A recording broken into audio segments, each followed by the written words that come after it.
Hey, what's up, everyone? Brad Chmielewski here with episode 137 of Shatter The Vain. I know, I know it's a couple days late if you're listening the day it went up. If you listen just sometime during the week, you don't even know it's late, so I probably shouldn't even mention that it was late, but we got one up this week. We had just do some re-recording, do some pickups. I didn't like how a couple audio and videos were messed up, so you know what? I want to make sure the content and the quality is as good as I can do for you guys. That's just, I want to make sure that's there for you. But on this episode, it's a fun one. I got PwntByUkrainian joining me. We don't dive into any of the 2.1 reveals or leaks or anything like that because the only one we really knew of when we recorded this was the new Lance skin. Everything else, Super Evil Megacorp may have revealed on their dev stream. I don't know. I've been recording this beforehand, so I don't even know what's coming. But update 2.1 should be coming very soon, probably in the next week or so, and then we'll dive into some of that stuff on the next episode on 138. So this episode is there's no news. There's just kind of a interview with PwntByUkrainian talking about GSD and the franchise system, kind of both of those things that he is working on and what might be coming from those and for Vainglory in 2017. I think the landscape is going to be very different here in the next few months. I think we're going to have a bunch of different teams kind of popping up. Who knows who's going to show up? I don't know. But they'll all be revealed, not on this episode, but by Super Evil Megacorp here later this month. So get ready for that. So a little different. Hopefully you're enjoying the little, I guess, change up of the show without the news, form static, all that kind of stuff. So hopefully we'll get back to that here very soon in the next episodes. Once there's more news, over the holidays, there's not a lot of news to talk about, but that's all right. There's still people that want to talk about Vainglory. It's such a fun game, exciting. I cannot believe we hit 5,000 subs on the YouTube channel. That is awesome. Thank you, everyone that's been supporting, liking, watching, subscribe to all the videos there. If you're listening to this video, go subscribe now. If you're watching, thank you. Hit that like button. But yeah, I also want to mention the Patreon page. That's over at patreon.com/Shatter The Vain. Big thank you for everyone who supported in 2016. I know we dabbled in that supportedly thing for a minute. That was probably not the smartest move. We should have just stayed on Patreon, but we're back on Patreon now. So check it out there. Hopefully that continues to grow. We'll do more with the show. Maybe we'll get to 2 episodes a week, but when there's no news like this week, that's a little tough. So we'll see about that. But thank you, everyone over there. All right, let's do it. Let's jump into episode 137. Shatter the Vain, a podcast about Vainglory.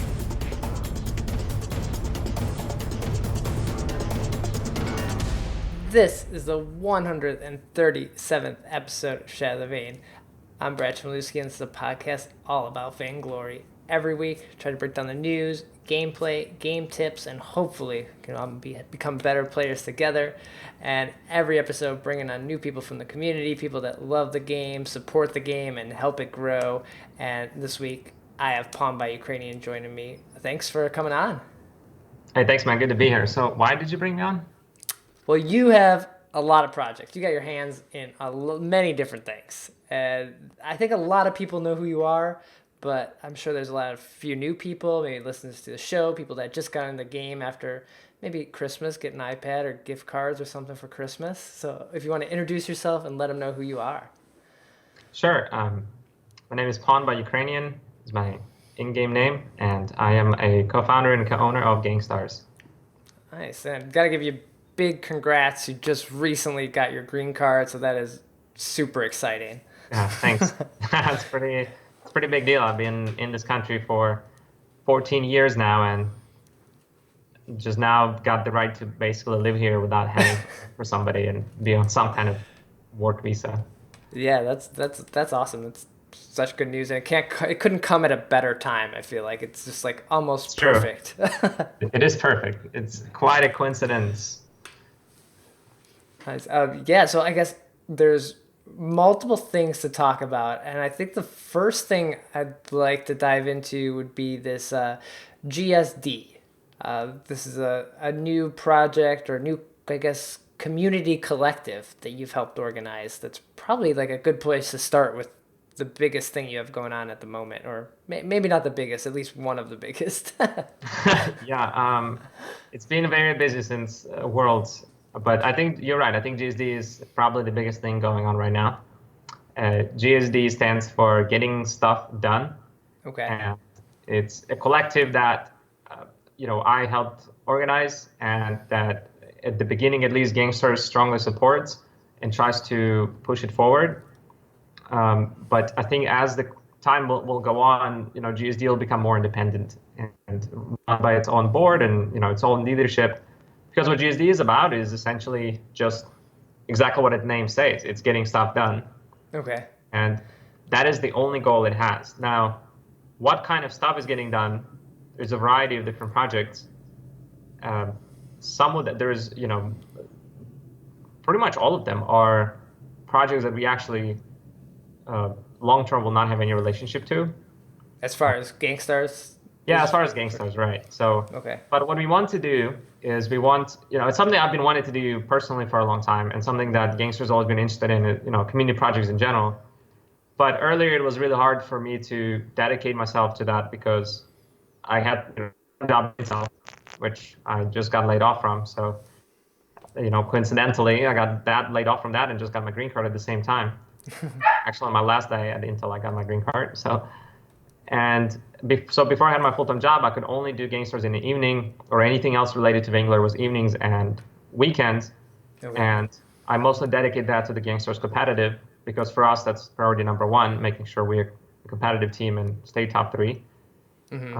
So, and depending on time of the year, that took on more or less effort. So in the spring, it took a bit less of my effort, less of my time. So we were able to start GankStars Academy, and then also we had Rumbly and Knoxfox and Bentim help out with that. But like in the summer, when Sirius struggled, like a lot of my attention went there, trying to find a new team. Right. Okay. But now it's like I can do Vainglory full time every day. Then yeah, I can still do GankStars chores and responsibilities, and then also focus on community projects. So well. the GankStars Academy was the first step to this getting stuff done. It was almost like the I guess the smaller piece of what the bigger prize is, I guess. Or however we wanna. Yeah. So it could be sort of a stepping stone. So right before GankStars Academy started, we started a thing called GankStars Galaxy, right? And the Galaxy was a place where it was mostly GS people, but people from other orgs or anywhere else in the community were able to join as well and work on some projects. At the time, it was very heavily focused on GS Academy, but it always had other things going on. So, like for example, right now, lately, like one of the other things we accomplished was Vainglory Dispatch, which was this, big 30-page document that we sent to SEMC that Skills for Kills, who's also now in GankStars, helped. He put it together. Essentially, it's a collection of feedback from the other community members and from GS members and from a lot of different people that we said, hey, SMC, you have a good the things we'd love to see going forward. And now the project is even more open. There's a separate band for it where I see people from literally all organizations that people know. They know all the top organizations that are in there, and they're contributing, saying, hey, why don't we put that in next dispatch? Right. So that's an entirely, that used to be under GS Galaxy. And so it gave us sort of this experience where we realized that putting people together on things is very productive. Okay. It's hard when you're just on your own doing things, right? Like you get really passionate about a project at the beginning, but after like months of doing it, you get eventually worn out. And if you don't have anyone around you to help you and support you, it can be very, daunting, and a lot of people quit. So yeah, it's easy to start. That's sort of how the GSD idea was born. Yeah, it's easy to start a project or even start streaming. Like it seems great the first week, and then you realize, oh man, I have to keep going. for this to work out, I kind of want to watch TV or see what's on Netflix or something. So Well, I don't know how you would. I don't think you were. I don't know why you would be able to comment on that because you're like the exception to that rule, where you seem to just not care if you need to do the same thing for a year. You know, 2 like years or 137 Shatter The Vain pod episodes in 2 years. Sure, why not? right. On top of other 6 podcasts you probably are involved with. But So that I guess getting the people together for GSD, how'd that come about? Like, how'd you get those people to like want to come together? I started at Worlds, at Vainglory Worlds in December 2nd through 4th. I started meeting with people in between matches. Okay. The idea I essentially looked at the scene, and what I feel right now the community scene is, and I think a lot of people feel the same way, is the numbers are good. There are more users in Vainglory now than ever. However, the community sort of feels either the same or a little bit smaller. Okay. And, I think it's a valid feeling, and when I say why it feels that way, for example, there are 2 reasons for that. Some projects have disappeared, such as the Fold podcast, right? The Underscrawl. There's a couple other examples. But there's also not an easy way to discover what's out there, right? So we know for a fact that there are many artists doing amazing community art.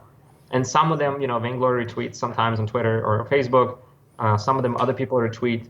But overall, the reach, like what, you as an individual, like your feel for what is community is limited to those few individuals right? That keep retweeting and bringing stuff up.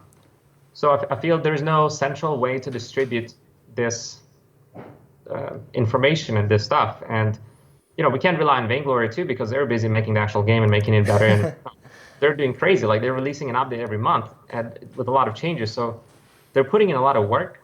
But what's lacking, what community hasn't done, like a community hasn't built, a central website, for example, or some sort of way to disseminate all this, like bring together community basically and disseminate the works that community is producing. So that's why it feels, I think, smaller. It's not because it necessarily is smaller. It just feels that way. There's just less projects. There's also less projects. Yeah. Sorry. Oh, I was just saying, it feels smaller because there are less projects because people move on. Yeah, like you said. Sure, there's been that too. But I think, people have been here from the beginning that we knew, right? That sort of had the in, so to speak, like who had connection to developers, connection to top members of community. Some of those people moved on, and other people who have started things but are not in, quote unquote, we just don't know about them. Okay. But I feel there might be out there, right? Like almost every week I see, for example, some new art on Facebook by a person I never knew did Vainglory art. For sure, yeah. Like, wow, you spent so many hours drawing this, or you spent hours making this video, and I've never heard of you. And I feel like there have to be a lot of those people, but how do we bring them to the forefront? Yeah. Or better yet, how do we make them work together so they create even better and bigger projects? So at Worlds, you were kind of talking to people about bringing them under this umbrella. Yeah, so I started talking to some leaders in the community. At Worlds, I've also met like Dahlia, who was at the time leader of Hydra, and she actually came to me to ask for advice on how to run Hydra. Okay. And I talked to her and I realized she's smart, and I think she would be a good person in GankStars. So I was like, you're welcome to run Hydra, but what did you think about coming on board of GankStars as a co-owner? And she struggled with that for a bit to make sure she made the right decision, obviously, which is obviously I very much respect. And so some people like that they came over. We had Team Smurf merge with us eventually. Right. But other people, I just talked to them saying, hey, it's really great you're running your organization. You guys are doing a good job. How can we join forces to where we produce something for the community together while staying, separate organizations and, keeping our own brands? Right. Okay. So it just happened. There just happens to be a lot of now GankStars members in GSD. Yeah. It's just how it worked. Kind of like the Academy. So yeah, everybody who was in Galaxy almost made it over to GSD because Galaxy is gone. Right. But I think in GSD the majority of members are not. Oh, okay. I'm pretty confident the majority of members are definitely not GankStars. I think we're at about maybe 30%. Okay. I need to check. I would need to check the number actually. So then, what are some of the projects that are being worked on? Can we talk about any of those? Um, yes and no. Okay. So we are revealing more projects after January 15th ish. Depends. Actually, not all of them. So we don't want to like. It's not that it was GSD. It's if you think about anything, right? Let's say you're in a company, like you don't want to reveal what products you're working on before even the idea is solid, and you make sure you have the team to do it. Okay. If you want to hire the team and that's what you're looking for, but you already know, yes, we definitely want to do this project, then you may reveal it saying, hey, we're looking for people. So we're trying to get to those points where we either get a solid idea of what it is that the whole group thinks is the best for the community right now. Because you Okay. can do 100 projects. The question is which 10 of them are the most impactful, and which 5 of them you should start on first. So after we figure that out, and we're already starting on some of them. I think one of them you and I can talk about Okay. because you sort of had the idea for it first place. And so others we're already starting on, and so we're kind of waiting to get our hands. So short answer, long story short, once we have more information, and once we know that hey, these are the projects we think are good, and when I say we. So right now, the way it works is, GSD has about 50, I think it's actually almost 60 people in it. Yeah. And everybody who came into the initial, like most of these people are community leaders in one way or another. They pitched their projects, right? They said, hey, I think this would be a cool idea. This would be a great idea. And, we had a series of meetings where we filtered through those ideas, prioritized them, there were a lot of straw polls that went on. And you basically filtered it down to the bare essentials, what the Right. group can take on. As at some point there will be a second expansion of the group very soon, where hopefully a lot more leaders come in, and we'll do another round of that where we do elevator pitches and try to add more projects and then sort of filter them down to a few important ones. Right. Because you don't want people to come in and be like, all right, now you have to work on this project that's already happening. But even if they don't care about it, you kind of want the passion has to be there for the projects. Yeah, Otherwise, sure. they don't get done. So. Right, yeah. If you come in and you see a project and you go, wow, this is really cool, I want to join that, great. But if you don't like any of what's going on and you're really passionate about something else, then this is it's a collective, right? It's not an organization, it's not a corporation itself. Like there's nobody really giving central commands. Okay. Yeah. So then I guess one of the projects we could talk about is the series or show that I'm involved with. This is kind of the idea I had called the Halcyon Report. And I know I've talked about I'm excited. doing maybe another show or something here on the podcast at some point. But right, you don't do enough of them, so yeah, so why just add another one? But the whole thought of adding another series, a show, is just daunting to do alone. So this made a lot of sense to do under the GSD umbrella, and so getting yourself, T-Dog, and a few others involved in this is going to help make this come to life. And I guess what it is a series or show about the Vainglory esports scene. There's not enough coverage of that. Even here on this podcast and even T-Dog's Alternating Current, we touch on Evil 8 or Vis Pro or any of that a little bit, but not enough that you actually can keep up with what's happening. There's so many games and so many players. So I think this is going to be a great, place or resource for that knowledge. Sure. I think you're underselling it just a little bit, though, Brad. Halcyon Report, the first esports show in Vainglory. I'm really excited. I think one of the ways you can tell whether an esport is becoming mature or not is the presence of shows like that. Yeah. Where you have hopefully good production, and I'm sure we'll start where we start and then we'll improve from there. But you're seeking for a professional show that covers esports, right, and covers not just Vainglory, but also how Vainglory looks in relation to these other titans, right, the overall industry. Mm-hmm. It's stuff like if you imagine NFL without any sort of sports show that go on, like HBO's Real Sport, right?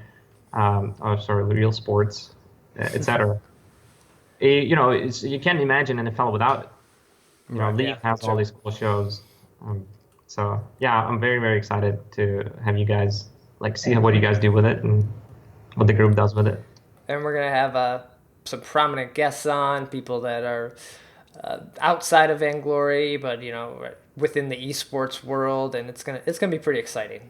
Like, yeah, I guess the first guest, we couldn't land a really good guest for the first show, but he's all right. He's all right. Yeah, it'll be good. It'll be a good kickoff. It'll be decent. So we should have that first episode coming up sometime this month, later this month. We don't want to put a date on it yet, as we kind of edit it and get it packaged and put together. We want to make let's sure. Let's just put ish on top at the end of it. Yeah, it'll be early 2017-ish. Definitely will be early 2017. Yes. So that's the project I'm involved. That's I guess one of the projects that are underneath the GSD umbrella, and there's a lot more that people are working on, like you said, that will get revealed here within the next few weeks. I can say that right now we have, I think, about 10 projects overall that are planned, and sort of, I think almost all of them we broke ground on. 2 of them are sort of related under GS brand because they already existed before GSD was there. And since a lot of Galaxy people migrated to GSD, that's essentially what we're continuing to work on. And those projects, I tell the rest of the people in GSD, they're optional for anyone to join. Only join GS project if you don't want to join any others. But also when I say a GS project, it's not, it's still a project that's beneficial to communities such as GankStars Academy, right? Where we have the highest, the amount of people who subscribe to the YouTube channel per video watched is the highest amount across any Vainglory YouTuber. It shows that people really want to learn, right, how to play Vainglory, and they have this, there's an appetite for something like that. It's a useful thing to have. Yeah. So that's one, and the other one is, actually, you're right, so I cannot reveal, but it's, anyway. So 80% of other projects are entirely, they're new and, just ideas from the community and stuff like the Health Center report. Nice, okay. So that's I guess one of the things you have going on right now, and then I guess the other thing that is happening that I know a few people kind of understand or know what's happening, I guess to some degree, is the franchise system that is coming to Vainglory. So this was announced at Worlds or towards the end of the season that a franchise system was getting set up. Evil 8 was kind of changing. It'll still exist, but the teams and the people involved may look a little different here at some point this year. So I guess a little bit. Do you want to clear up what exactly is a franchise system for Vainglory, and why is it possibly and very likely a good thing? Sure. No, I like how you ended that, because there's definitely, when it comes to implementing franchise system, there are always 2 opinions on that, in that camp. There are 2 camps, and some people think it's a good thing. It does have its advantages, and it does have its disadvantages. I do think it's a good thing personally, because, and I cannot talk in detail about Vainglory specifically, what their rules are, due to NDA. But I will tell you, a lot of people don't understand what a franchise system is in general. So I can explain what franchise systems are. And, Vainglory is a franchise system, so it's similar. But there might be a few, tweaks and changes. So essentially, a franchise system exists to provide stability in the space, right? Right now, you have some established orgs, you have some grassroots orgs, and the rest of teams are essentially just teams, right? You have, for example, Fate, right? It's a team more so than an organization. And a lot of the teams, or a lot of the players in Vainglory right now are not paid at all. There are players in Evil 8 who make $0. Okay. And on the other hand, the top 4 teams in Vainglory, like in Evil 8, are paid quite well. So the players in those orgs are paid really well for a game as young as Vainglory. And what if, that's not, it's dangerous, because a team, in Evil 8 who may enter Evil 8 but that doesn't do well, they may quit the next season, right? They all say, okay, well, it didn't work out, so they go and join other teams. So there's a lot of movement, there's a lot of chaos in the system, and it leads to instability. It's harder to hire players, right? If you don't have a franchise spot, you say, well, it's just a bit harder to get people to come on board to the team. Right. Franchise systems such as NHL, FIFA, NFL, they guarantee a certain amount of income to each team per year, right? So like a minimum baseline. Okay. But they also share revenue. So, that distribution is different from each league. But essentially, some of the revenue from like broadcasting or ticket sales or other events is shared with the teams. So to give you an example, like Green Bay, last year, I believe, NFL paid Green Bay about $250 million from the franchise system. And then Green Bay itself as a team made additional like $120 million, I think, of revenue from their own merchandise sales and tickets and their own like events and whatnot, their own like broadcasting or sponsors, etc. So, altogether the team made $370 million, but, without the franchise system, it would be tougher for them. And that's how what they used to pay the players. And so what it provides like a guarantee that these teams can hire players, right? They can hire and they can pay them premium money to the players. Okay. So there is a stability. It's essentially a revenue sharing scheme, right? Where instead of game developer taking in all the income, they share it with the teams to make sure that the sport is sustainable, etc. What it also does is it attracts bigger teams. So I am quite certain that we will see other big organizations come into Vainglory, right, this season because of the franchise system. Right? We already had TSM, Cloud9, Team Secret, SK, etc. But there might be others that were sort of maybe on the fence, and now that they see that, wow, this is becoming a very stable sport, sure, we want to get in and be a part of this. Because it doesn't make sense if someone wants to come in and make, if we win, we get this money, but if we don't win, we kind of invest a lot to just get our name out there. It gives them a bit of a more certainty, right? Sort of SEMC is taking that risk about the game. Will the game grow enough? They're saying, hey, at least you maybe won't lose money, but also it just shows the maturity of the sport. And it's really good for Vainglory because these big organizations, they have a way to promote the game on a large scale, right? They have all these followers already who are playing other games, and they can pitch to them saying, hey, check out this new game we're in. You might like it. And a certain percentage of those followers will download Vainglory, they'll like it, and so we have growth in the game. Right. Right. And we haven't seen much of this in the esports game world. Like recently, Overwatch and Blizzard have done this. That's still pretty new. So, and that's still developing. So this is a very new thing because Riot for League of Legends, they don't do this. It's kind of their own system. Yeah, I think we'll see a lot more of it in esports in the coming year or two. I think in general there seems to be, like, as a community of esports, people are coming to an agreement that, maybe there are better ways of doing things, but we do know that this way works in traditional sports, right? And we can start with that and then sort of see how we need to evolve it from there. Yeah, and with especially a lot of these basketball owners and just people coming into the scene, I think it makes more sense to them. Like they can understand, like, all right, I'm guaranteed this money, can come in here. It's like me owning this other team. Okay, let's do this.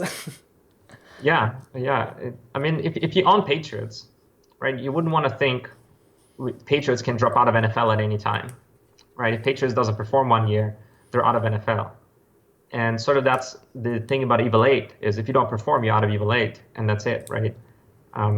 Being in a franchise, at least you have some sort of guarantee of having benefits, even if this current specific season or specific year, your team doesn't do very well. Obviously, if your team just does really badly the whole time, like for a long time, there should be some way to either correct that or something, because you don't want to see franchise holders who never perform. And it seems like they're just, I don't know. But I don't know how, it's up to SEMC how they sort of want to handle that. But that's the idea, is like you shouldn't be screwed just because one season was bad. Yeah, I guess in soccer it works that way, right? Where Manchester United or something like that could get out. They have the same kind of qualifier and things like that. So I don't know. It creates like a dire needs to some level. If you are like the worst team and you're just like always the worst, it's like somewhere sooner or later it's gonna be like, I'm better than that. Yeah, you want to give somebody else. You're like, okay, well, maybe you really have bad management. Maybe we need to freshen things up a little. Because at the end, the league exists for spectators, right? It doesn't exist just for the teams. You want to give people something interesting to watch. Sure. All right. That's. I'm sorry. Go ahead. I think that makes the franchise system a little more clear for people, because I think if you're not on a team or a owner or a co-owner of a organization, you know very little about what's happening, or like you're just waiting for Evil 8 to come back and you want to see your players and people you like to watch play. Yeah, true. Franchise is very important, and so one of the things we've been working really hard on. You will see more announcements as it come out. So right now you don't see any announcements because the deadline for the application is January 15th, and I think all the orgs are holding their cards close to their chest because obviously it's a competition, right? I mean, I think we have mostly really good owners in the community. Regular community is quite good compared to some other, but it's still competition. It's business. So if you tell, hey, this is what we're doing, these are exactly our ideas for the franchise, then other teams can copy, in some ways. So I think after January 15th, you'll start seeing a slew of announcements from different organizations, what they've been working on since Worlds, right? Okay. And I honestly think that'll be amazing. I'm very excited to see, I know we've been working our butt off for this, right? And I don't know if you will get a spot, but we've been working super hard to qualify, and prove to SEMC that we're worthy. And if other organizations have worked same hard, just as hard, it'd be amazing to see what it is they've accomplished, what their plans are. I think the whole Vainglory community in 2017 will look, at the end of the year, will look very different. That's cool. From where it is now. And if anybody does, a few projects each org, right, does a few really solid projects, all of a sudden you have this entirely different landscape and all these awesome things going on. So that's very exciting.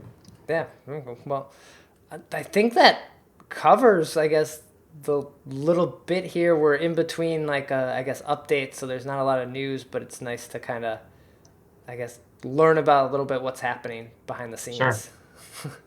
So thanks, Brad.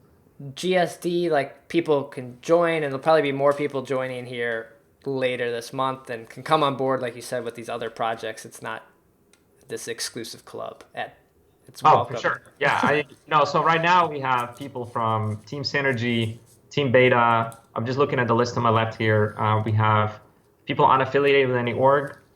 We have a couple people from Icon. We have, let's see, who do we also have? We have people like VG Minor people, for example, because we actually partnered with them for the statistics, but they're not really affiliated. Smut, it's a... trying to remember what it stands for. It's something really sexy, sexy people, I think. So there's quite a diversity of people in here, and there are some big names. I think a lot of the people here are people that everybody recognizes their names. Yeah. And so what we want to do is double, triple that, right? Anybody like Hammers, Ardent, European guilds like Team Secret perhaps has some guild presence. Anybody who wants to really accomplish projects in the community is welcome to join. So should they get in touch with you right now, or that will open up? Yeah, so we have a couple of people that can contact to. Black Dahlia is a person. I am a good person to contact right now. After January 15th, we'll have even more, sort of. So what we're trying to do is we're trying to create a board, right? We're trying to figure out, how can this community be organized and make its own decisions. So, technically I started it, GS basically started it, but in terms of who made the Discord server, right? But going from there, it's okay, who is the admin? Who can make decisions? How do we run this? And so we want to have a really good board that's very diverse. And yeah, at that point, we'll probably have some sort of email set up where people can email, that the board, everybody on the board can see, or there may be some recruiting officer. But yeah, for now, reach out to me or Black Dahlia. And essentially the way the screening process goes is, can you commit 5 hours a week at least to a project? And then, what skills do you have? Because a lot of people say, I want to help, but they, and it's very cool. They have good intentions, but they don't really have any experience sometimes or any sort of skill that's, of value. Besides and that's liking fine, the game. They just need to practice. Say what? Besides just liking the game. Yeah. Yeah, besides just liking the game, they're like, hey, I would love for you guys to help out. This sounds so cool. And then the question to ask is, okay, well, what have you organized? What projects you worked on? Can you give me some links? Can you give me a portfolio? Can you give me some letters of reference or anyone you worked with? And yeah, so people who can come up with those things, it's just a matter to make sure that, we don't want GSD to be full of people who sort of wish well, but can't really do much, because then it'll be a bunch of spam and chit chat. And, it's called getting things done for a reason. And that's really the only qualification, though, so anybody who's passionate and creates things in the community is basically qualified. Nice. So reach out on Twitter if you're interested, and yeah, stay tuned for more news then from GSD and GankStars on a whole here in the next month or so. Very cool. Yeah, thanks. So that'll do it for episode 137. Be back with 138, probably with a lot of update 2.1 news and reveals at that point. But yeah, you can follow Shatter the Vain on Twitter at Shatter the Vain, website shatterthevain.com. All the episodes get posted there, links to iTunes, Stitcher, the YouTube version as well. So check that out and take care. Shatter the Vain.